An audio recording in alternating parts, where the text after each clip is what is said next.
6-Minute English. From BBC Learning English. Hello, this is 6-Minute English from BBC Learning English. I'm Neil. And I'm Rob.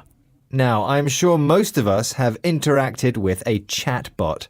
These are bits of computer technology that respond to text with text or respond to your voice. You ask it a question and usually it comes up with an answer. Yes, it's almost like talking to another human. But of course, it's not. It's just a clever piece of technology. It's becoming more sophisticated, more advanced and complex.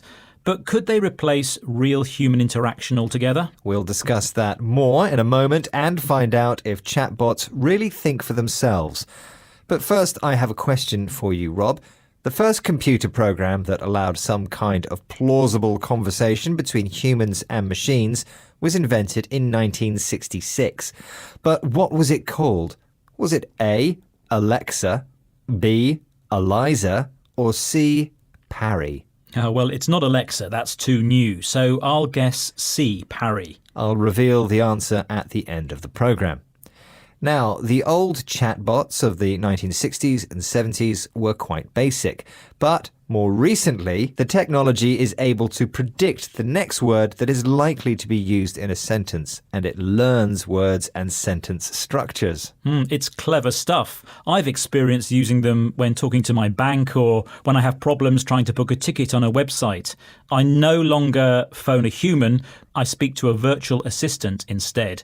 Probably the most well-known chatbot at the moment is ChatGTP. It is. The claim is that it's able to answer anything you ask it.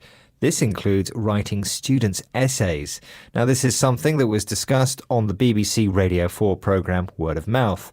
Emily M. Bender, Professor of Computational Linguistics at the University of Washington, explained why it's dangerous to always trust what a chatbot is telling us.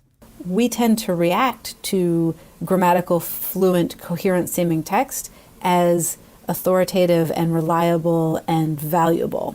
And we need to be on guard against that because what's coming out of ChatGPT is none of that. So Professor Bender says that well-written text that is coherent, that means it's clear, carefully considered and sensible, makes us think what we are reading is reliable and authoritative. So it's respected, accurate and important sounding. Yes, chatbots might appear to write in this way, but really they are just predicting one word after another based on what they have learnt. We should therefore be on guard, be careful and alert about the accuracy of what we're being told. One concern is that chatbots, a form of artificial intelligence, work a bit like a human brain in the way it can learn and process information.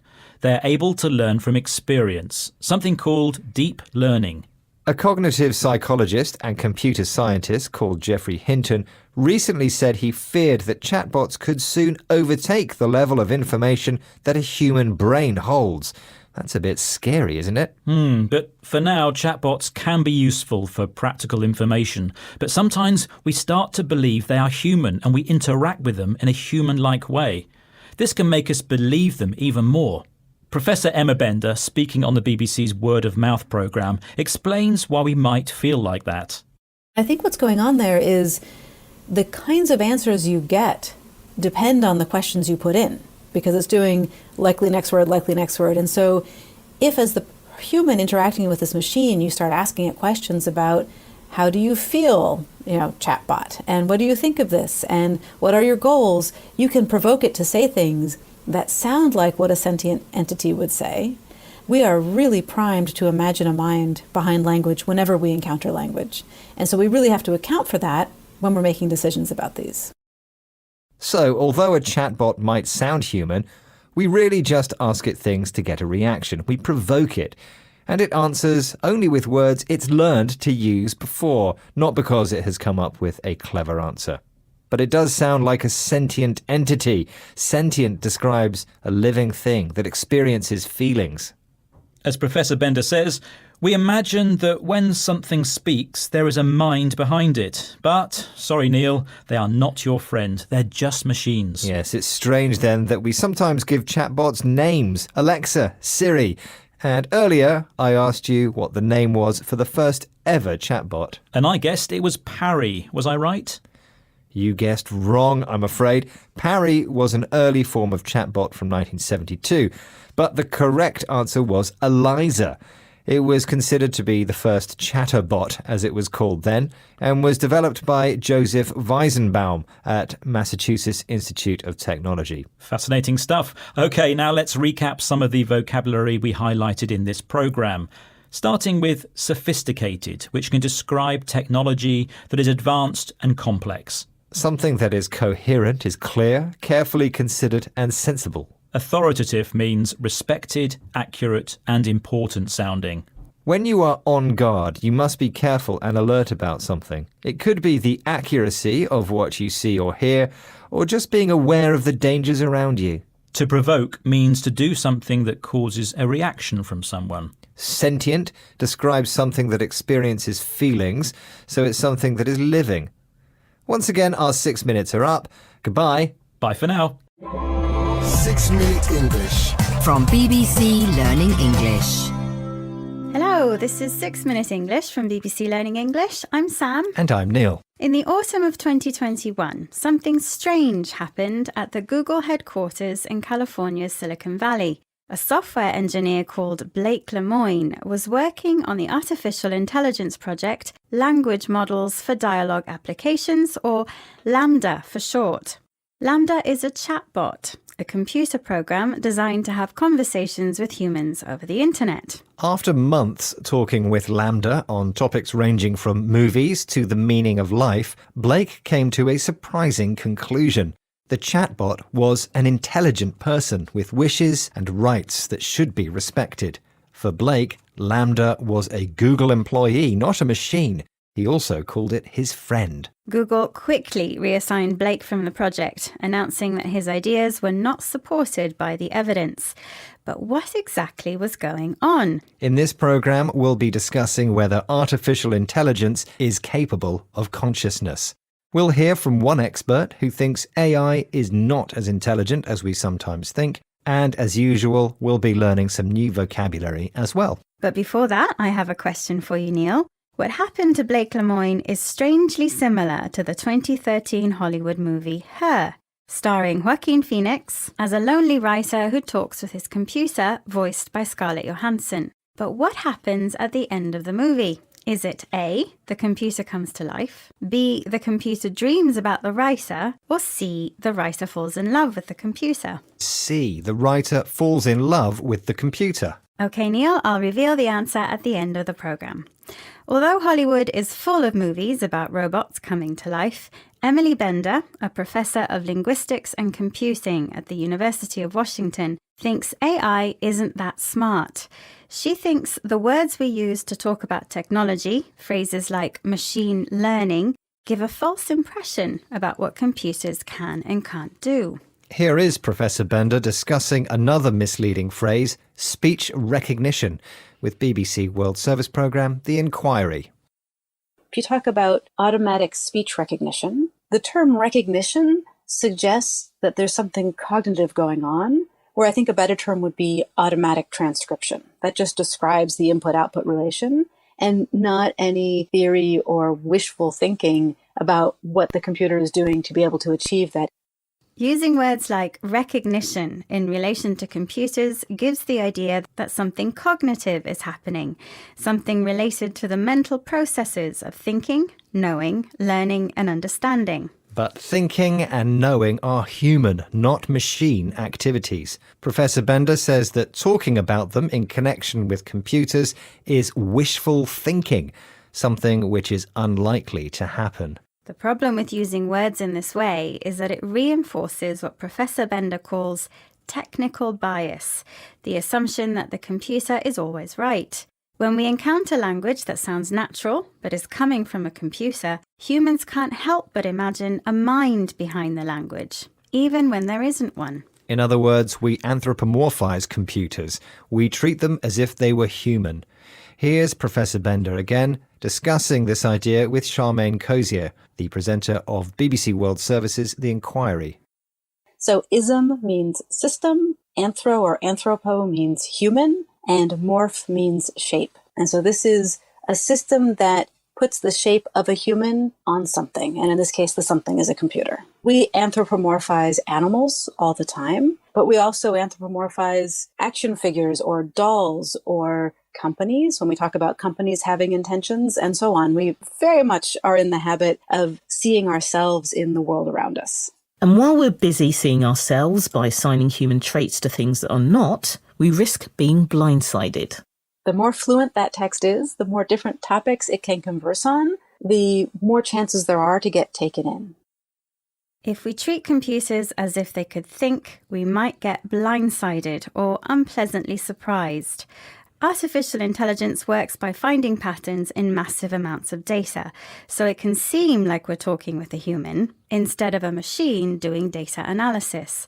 As a result, we get taken in. We're tricked or deceived into thinking we're dealing with a human or with something intelligent. Powerful AI can make machines appear conscious, but even tech giants like Google are years away from building computers that can dream or fall in love. Speaking of which, Sam, what was the answer to your question? I asked what happened in the 2013 movie Her. Neil thought that the main character falls in love with his computer, which was the correct answer. Okay. Right, it's time to recap the vocabulary we've learned from this program about AI, including chatbots, computer programs designed to interact with humans over the internet. The adjective cognitive describes anything connected with the mental processes of knowing, learning and understanding. Wishful thinking means thinking that something which is very unlikely to happen might happen one day in the future. To anthropomorphize an object means to treat it as if it were human, even though it's not. When you're blindsided, you're surprised in a negative way. And finally, to get taken in by someone means to be deceived or tricked by them. My computer tells me that our 6 minutes are up. Join us again soon. For now, it's goodbye from us. Bye. 6 Minute English. From BBC Learning English. Hello, I'm Rob. Welcome to 6 Minute English, and with me in the studio is Neil. Hello, Rob. Hello. Feeling clever today, Neil? I am feeling quite bright and clever, yes. That's good to hear. Well, you'll need your wits about you, meaning you'll need to think very quickly in this programme because we're talking about intelligence, or to be more accurate, artificial intelligence. And we'll learn some vocabulary related to the topic so that you can have your own discussion about it. Neil, now, you know who Professor Stephen Hawking is, right? Well, of course, yes. Many people say that he's a genius. In other words, he's very, very intelligent. Professor Hawking is one of the most famous scientists in the world. People remember him for his brilliance and also because he communicates using a synthetic voice generated by a computer. Synthetic means it's made from something non-natural. Artificial is similar in meaning. We use it when something is man-made to look or behave like something natural. Well, Professor Hawking has said recently that efforts to create thinking machines are a threat to our existence. A threat means something which can put us in danger. Now, can you imagine that, Neil? Well, there's no denying that good things can come from the creation of artificial intelligence. Computers, which can think for themselves, might be able to find solutions to problems we haven't been able to solve. But technology is developing quickly. Maybe we should consider the consequences. Some of these very clever robots are already surpassing us, Rob. To surpass means to have abilities superior to our own. Yes, maybe you can remember the headlines when a supercomputer defeated the world chess champion Garry Kasparov, to everyone's astonishment. It was in 1997. What was the computer called, O'Neill? Was it A. Red Menace, B. Deep Blue, or C. Silver Surfer? I don't know. I think C is probably not right. I think Deep Blue. That's B, Deep Blue. OK. Well, you'll know if you got the answer right at the end of the programme. Well, our theme is artificial intelligence, and when we talk about this, we have to mention the movies. Many science fiction movies have explored the idea of bad computers who want to harm us. One example is 2001, A Space Odyssey. Yes, a good film. And another one is The Terminator, a movie in which Arnold Schwarzenegger played an android from the future. An android's a robot that looks like a human. Have you watched that one, Neil? Yes, I have. And that android is not very friendly. No, it's not. In many movies and books about robots that think, the robots end up rebelling against their creators. But some experts say the risk posed by artificial intelligence is not that computers attack us because they hate us. Their problem is related to their efficiency. What do you mean? Well, let's listen to what philosopher Nick Bostrom has to say. He's the founder of the Future of Humanity Institute at Oxford University. He uses 3 words when describing what's inside the mind of a thinking computer. This phrase means to meet their objectives. What's the phrase he uses? The bulk of the risk is not in machines being evil or hating humans, but rather that they are indifferent to humans, and that in pursuit of their own goals, we humans would suffer as a side effect. Suppose you had a super intelligent AI whose only goal was to make as many paper clips as possible. Human bodies consist of atoms, and those atoms could be used to make a lot of really nice paper clips. If you want paper clips, it turns out that in the pursuit of this, you would have instrumental reasons to do things that would be harmful to humanity. A world in which humans become paper clips. Wow, now that's scary. But the phrase which means meet their objectives is to pursue their goals. Yes, it is. So the academic explains that if you're a computer responsible for producing paper clips, you will pursue your objective at any cost. And even use atoms from human bodies to turn them into paper clips. Now that's a horror story, Rob. If Stephen Hawking is worried, I think I might be too. How can we be sure that artificial intelligence, be either a device or software, will have a moral compass? Ah, a good expression, a moral compass. In other words, an understanding of what is right and what is wrong. Artificial intelligence is an interesting topic, Rob. I hope we can chat about it again in the future. But now I'm looking at the clock and we're running out of time, I'm afraid. And I'd like to know if I got the answer to the quiz question right. Well, my question was about a supercomputer which defeated the world chess champion Garry Kasparov in 1997. What was the machine's name? Was it Red Menace, Deep Blue or Silver Surfer? And I think it's Deep Blue. Well, it sounds like you're more intelligent than a computer because you got the answer right. Yes, it was Deep Blue. The 1997 match was actually the second one between Kasparov and Deep Blue, a supercomputer designed by the company IBM, and it was specialised in chess playing. Well, I think I might challenge Deep Blue to a game, obviously. I'm a bit of a genius myself. Oh, very good. Good to hear. Anyway, we've just got time to remember some of the words and expressions that we've used today. Neil. Yeah. They were, you'll need your wits about you. Artificial. Genius. Synthetic. Threat. To surpass. To pursue their goals. Moral compass. Thank you. Well, that's it for this programme. Do visit bbclearningenglish.com to find more 6-minute English programmes. Until next time, goodbye. Goodbye. 6-minute English. From BBC Learning English. Hello, this is 6-minute English. I'm Rob, and joining me to do this is Sam. Hello. In this programme, we're talking about robots. Robots can perform many tasks, but they're now being introduced in social care to operate as carers to look after the sick and elderly. We'll be discussing the positive and negative issues around this, but first, let's set you a question to answer, Sam. Are you ready for this? Fire away. Do you know in which year was the first commercial robot built? Was it in A, 1944, B, 1954, or C, 1964? They're not brand new inventions, so I'll go for 1954. OK, well, I'll tell you if you're right or wrong at the end of the programme. So let's talk more about robots, and specifically ones that are designed to care for people. Traditionally, it's humans working as nurses or carers who take care of elderly people, those people who are too old or too unwell to look after themselves. But finding enough carers to look after people is a problem. There are more people needing care than there are people who can help. And recently in the UK, the government announced a £34 million fund to help develop robots to look after us in our later years. Well, robot carers are being developed, but can they really learn enough empathy to take care of the elderly and unwell? Empathy is the ability to understand how someone feels by imagining what it would be like to be in that person's situation. Well, let's hear about one of those new robots now, called Pepper. Abby Hearn-Nagaff is a research assistant at the University of Bedfordshire.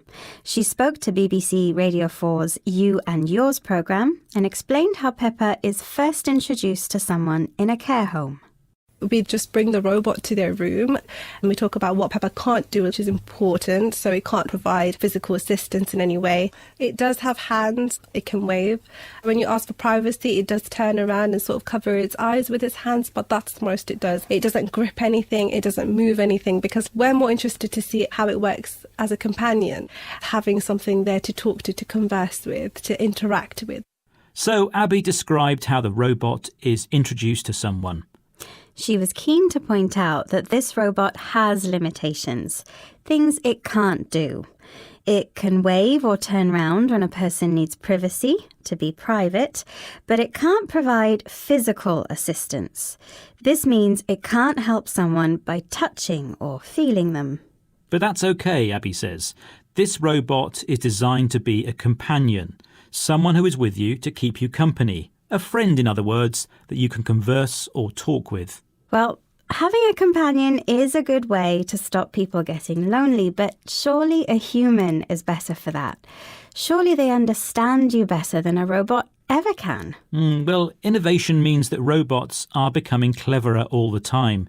And, as we've mentioned, in the UK alone, there's a growing elderly population and more than 100,000 care assistant vacancies.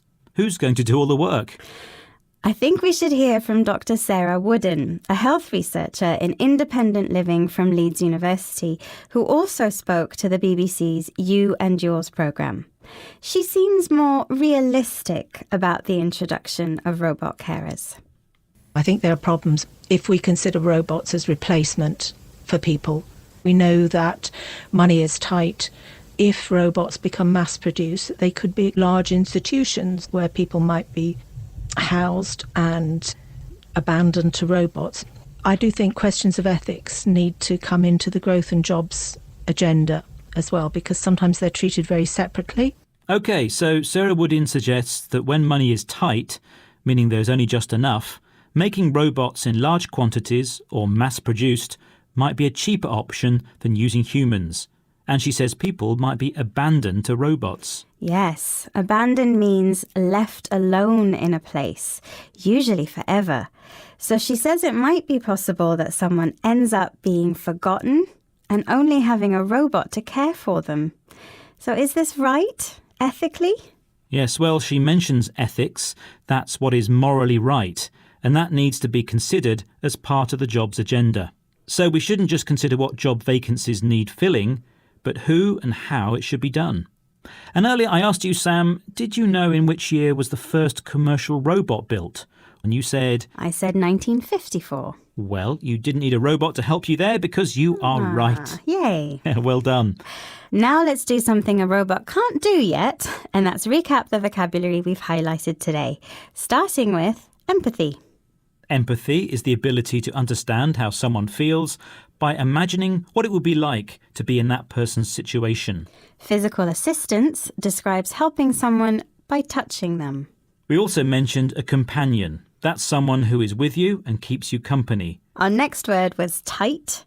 In the context of money, when money is tight, it means there's not enough. Abandoned means left alone in a place, usually forever. And finally, we discussed the word ethics. We hear a lot about business ethics or medical ethics, and it means the study of what is morally right. OK, thank you, Sam. Well, we've managed to get through 6 Minutes English without the aid of a robot. That's all for now, but please join us again soon. Goodbye. Bye-bye, everyone. 6 Minute English. From BBC Learning English. Hello, this is 6 Minute English from BBC Learning English. I'm Phil. And I'm Georgie. Animal testing is when living animals are used in scientific research to find out how effective a new medicine is or how safe a product is for humans. Scientists in favour of it argue that animal testing shows whether medicines are safe or dangerous for humans and has saved many lives. But animal rights campaigners say it's cruel and also ineffective because animals and humans are so different. Under British law, medicines must be tested on 2 different types of animals. usually starting with rats, mice or guinea pigs. And in everyday English, the term human guinea pig can be used to mean the first people to have something tested on them. But now groups both for and against animal testing are thinking again, thanks to a recent development in the debate: AI. In this program, we'll be hearing how artificial intelligence could help reduce the need for scientific testing on animals. But first, I have a question for you, Georgie. There's one commonly used medicine in particular, which is harmful for animals, but safe for humans. But what? Is it A, antibiotics, B, aspirin, or C, paracetamol? I guess it's aspirin. Okay, Georgie, I'll reveal the answer at the end of the programme. Christine Rowe is a science journalist who's interested in the animal testing debate. Here, she explains to BBC World Service programme Tech Life some of the limitations of testing medicines on animals. Of course, you can't necessarily predict from a mouse or a dog what's going to happen in a human. And there have been a number of cases where substances that have proven to be toxic in animals have been proven to be safe in humans, and vice versa. There are also, of course, animal welfare limitations to animal testing. Most people, I think, if they had the choice, would want their substances to be used on as few animals or no animals as possible while still ensuring safety. Now, that's been a really difficult needle to thread, but AI might help to make that more possible. Christine says that medicines which are safe for animals might not be safe for humans, but the opposite is also true. What's safe for humans might not be safe for animals. Christine uses the phrase vice versa to show that the opposite of what she says is also true. Christine also uses the idiom to thread the needle to describe a task which requires a lot of skill and precision, especially one involving a conflict. Yes, medical animal testing may save human lives, but many people see it as cruel and distressing for the animal. It's a difficult needle to thread. But now the challenge of threading that needle has got a little easier because of artificial intelligence. Predicting how likely a new medicine is to harm humans involves analysing the results of thousands of experiments. And one thing AI is really good at is analysing mountains and mountains of data. Here's Christine Rowe again, speaking with BBC World Service's Tech Life. So AI isn't the whole picture, of course, but it's an increasingly important part of the picture. And one reason for that is that there is a huge amount of toxicology data to wade through when it comes to determining a chemical safety. And on top of that, there's this staggering number of chemicals being invented all of the time. AI helps scientists wade through huge amounts of data. If you wade through something, you spend a lot of time and effort doing something boring or difficult, especially reading a lot of information. AI can process huge amounts of data, and what's more, that amount keeps growing as new chemicals are invented. Christine uses the phrase on top of that, meaning in addition to something. Often this extra thing is negative. She means there's already so much data to understand, and additionally, there's even more to be understood about these new chemicals. Of course, the good news is that with AI, testing on animals could one day stop. Although Christine warns that AI is not the whole picture, it's not a complete description of something which includes all the relevant information. Nevertheless, the news is a step forward for both animal welfare and for modern medicine. Speaking of which, what was the answer to your question, Phil? What is a commonly used medicine which is safe for humans but harmful to animals? I guessed it was aspirin. Which was the correct answer. Right, let's recap the vocabulary we've discussed, starting with human guinea pigs, meaning the first people to have something new tested on them. The phrase vice versa is used to indicate that the opposite of what you have just said is also true. To thread the needle describes a task which requires extreme skill and precision to do successfully. The whole picture means a complete description of something which includes all the relevant information and opinions about it. If you wade through something, you spend a lot of time and effort doing something boring or difficult, especially reading a lot of information. And finally, the phrase on top of something means in addition to something, and that extra thing is often negative. That's all for this week. Goodbye for now. Bye. 6 Minute English. From BBC Learning English.